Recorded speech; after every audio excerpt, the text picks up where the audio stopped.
नमस्कार दोस्तों, royal सिक्खू YouTube channel में आपका स्वागत है। जय श्री कृष्णा, राधे राधे दोस्तों। आज की वीडियो में मैं लेकर आई हूँ आप सभी के लिए जेठ मास का महात्म 8वां अध्याय। ज्येष्ठ मास का महात्म सुनने के लिए रोज प्रातः ब्रह्म मुहूर्त में उठकर स्नान आदि से निवृत्त होकर भगवान श्री हरि विष्णु का पूजन करें और महात्म सुने। स्कंद जी कहने लगे कि पहले के समय में हिमवान नाम का एक राजा पर्वतों का राजा था। वह स्थावर जंगल दोनों रूप धारण करता था। बड़े सुंदर अंग वाली उसकी स्त्री का नाम मेनका था। हिमवान सब सिद्धियों से युक्त होने के बाद भी संतानहीन होने के कारण अत्यंत दुखी रहता था और संतान के लिए बहुत से व्रत व दानों का भी किया करता था, परंतु संतान न हुई। यानी कि व्रत और बहुत दान पुण्य भी किया करता था, मगर फिर भी उसे संतान प्राप्त नहीं हुई। एक दिन उस राजा ने मेनका को बुलाकर कहा कि धिक्कार है, और ऐसा कहकर बारंबार विलाप करने लगा। और वह कहने लगा कि जो स्त्री रक्त और लावण्य से युक्त होने पर भी संतान से हीन हो, वह स्त्री समस्त लोकों में निसंत और दुर्भाग्य है। हे सुचमित्रे, तुमको देखकर सदा मुझे अधिक समय तक संताप होता है, इसलिए अब मैं तुम्हारा कभी मुख नहीं देखूंगा। विद्वान पशुओं के समान तुम अपने प्राणों को कैसे धारण करती हो?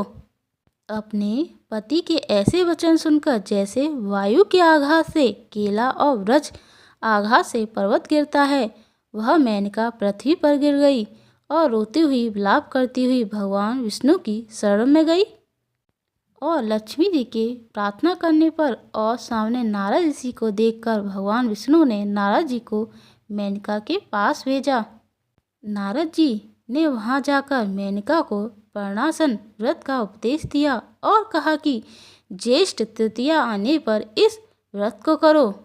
उपदेश पाने पर मेनका ऐसे पर्वत गुफा, जिसको मनुष्य ने भी कभी नहीं देखा था, जो कि सिंह और व्याघ्रों के युक्त थी, वह पतिव्रता वहां जाकर स्थाणु के समान नियम से स्थित हो गई। उसने भोजन त्याग दिया, निद्रा त्याग दी और अंत किसी भी कर्म को न करके सब कर्मों का त्याग दिया। केवल भगवान विष्णु की गुणमयी और मानसी माया का सदा स्मरण करती रही। यह सब दुष्कर कर्म जेठ मास में हुआ। अनाशय ऐसे कठिन व्रत के हो जाने पर उस व्रत के पुण्य प्रभाव से जगमयी माया प्रकट हो गई। उस माया को देखकर मेनका ने परम भक्ति से उनकी स्तुति की। तब माया ने मेनका को वर मांगने के लिए कहा, तुम्हारे इस मासोपवास व्रत से मैं अति प्रसन्न हुई। तुम्हारी भक्ति के वशीभूत होकर मैं तुमको जो वस्तु नहीं देने लायक होगी वह भी दूंगी। जगदम्बा के ऐसे वचन सुनकर मेनका अति प्रसन्न हुई और बोली, हे देवी, यदि आप मुझ पर प्रसन्न हैं तो मेरे आंगन में आप प्रसन्न होकर रहें। जगदम्बा कहने लगी, मैं कन्या होकर रहूंगी। ऐसा कहकर फिर कहने लगी कि हे मेनका, तुम्हें एक पुत्र भी होगा। मैं तुमसे एक हित की बात कहती हूँ, सो तुम मेरी आज्ञा से करो। तुम को अनायास ही इस जेठ मास के मासोपवास व्रत का फल मिल गया है। अब तुम अपने घर को जाओ और सदैव इस व्रत का विधि पूर्वक करती रहो। ऐसा कहकर माया अंतर्ध्यान हो गई और मेनका भी अपने घर को चली गई। घर जाकर मेनका ने राजा हिमवान से यह सब समाचार विस्तार पूर्वक कहा और भृगु ऋषि के उपदृष्टि मार्ग से ऐसे व्रत को मेनका ने भी किया था। इस समाचार को सुनकर हिमवान बड़ी प्रसन्नता से हर्ष के साथ दोनों हाथों से मेनका को आलिंगन कर अपनी गोद में बिठाकर समझाने लगा। इसके पश्चात कुछ काल व्यतीत होने पर मेनका गर्भवती हुई और ऋषि वशिष्ठ ने आकर मेनका को पुष्पवन संस्कार कराया। और स्कंद जी कहते हैं कि हिमाचल के समान मनुष्य पृथ्वी पर अति दुर्लभ होते हैं। जिसके घर में स्वयं जगदम्बा प्रकट हुई हों, और उमा गौरी और पार्वती के नाम से विख्यात हुईं। इस प्रकार ज्येष्ठ शुक्ल चतुर्थी को शिवा प्रकट हुई। इसलिए सौभाग्य की वृद्धि के लिए स्त्रियां को चतुर्थी के दिन ही शिवा का व्रत अवश्य करना चाहिए।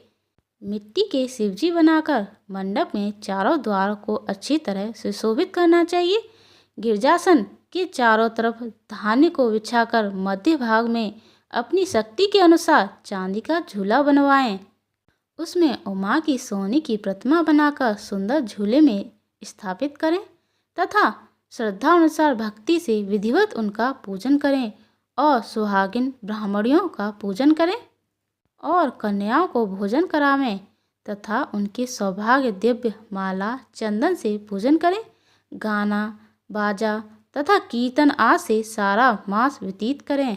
नित्य हविष्यान्न का भोजन करें और प्रत्यन पूर्वक नित्य कथा सुने। तत्पश्चात फल समाप्ति के लिए उद्यापन करें और गौरी में रमयाम इस मंत्र से खीर का हवन करें। समस्त कार्य करते समय दूध देने वाली गौ का दान करें। यह स्त्रियों के लिए सौभाग्यदायक गौरी व्रत प्रसिद्ध है। जो स्त्री मोहवश चतुर्थी को भोजन करती हैं वह जन्म जन्मांतर में दुर्भाग्य होती हैं। उस दिन से इस व्रत का जगत शीतल से उमा जयंती नाम से प्रसिद्ध हुई।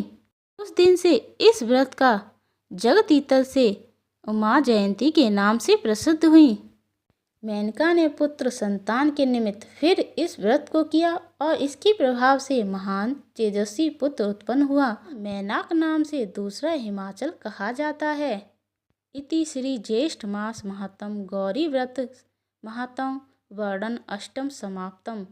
राधे राधे।